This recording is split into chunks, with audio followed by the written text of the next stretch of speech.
रात कहिया हरवा भोला कहिया हरवा भोला कहिया हरवा भोला गरबा के दिन भोला गरबा के दिन कहिया हरवा भोला कहिया हरवा भोला गरबा के दिन भोला गरबा के दिन लोटा दिला एक भोला लोटा दिला एक भोला बेटा दिला तीन लोटा दिला एक भोला बेटा दिला तीन पनिया पियता भोला पनिया पियता भोला करे छिना छीन भोला गरबा के दिन गरबा के दिन भोला गरबा के दिन भोला गरबा के दिन कहिया हरवा भोला कहिया हरवा भोला गरबा के दिन भोला गरबा के दिन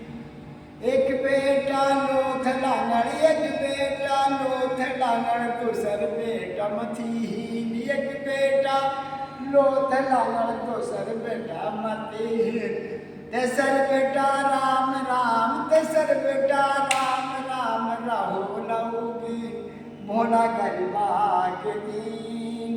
कहिया हरवा भोला कहिया हरवा भोला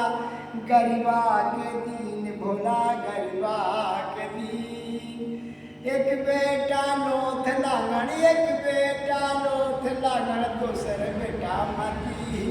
तीसर बेटा राम राम तीसर बेटा राम राम रहे लौलीन भोला गरबा के दिन कहिया हरवा भोला कहिया हरवा भोला गरबा के दिन भोला गरबा के दिन एक हाथ के बैल दिला एक हाथ के बैल दिला नो हाथ के सींग एक हाथ के बैल दिला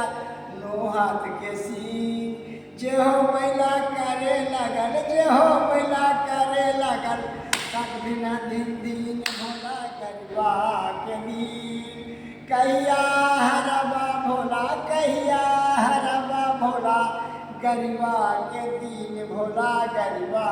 के दिन एक हाथ के बैल दिला एक हाथ के बैल दिला नो हाथ के सींग जेहो बैला करे लगल जेहो बैला करे लगल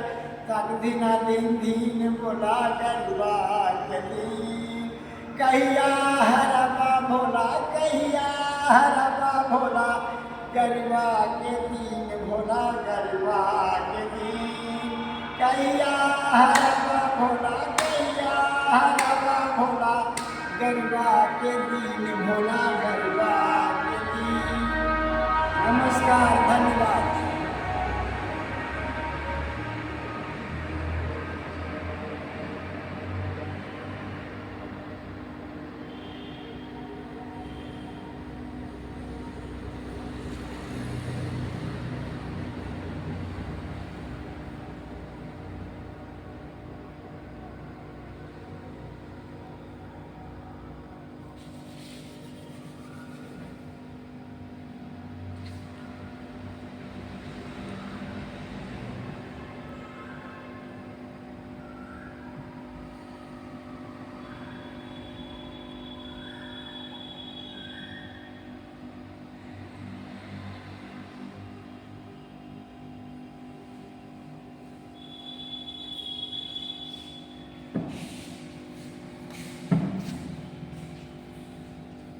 चलिए।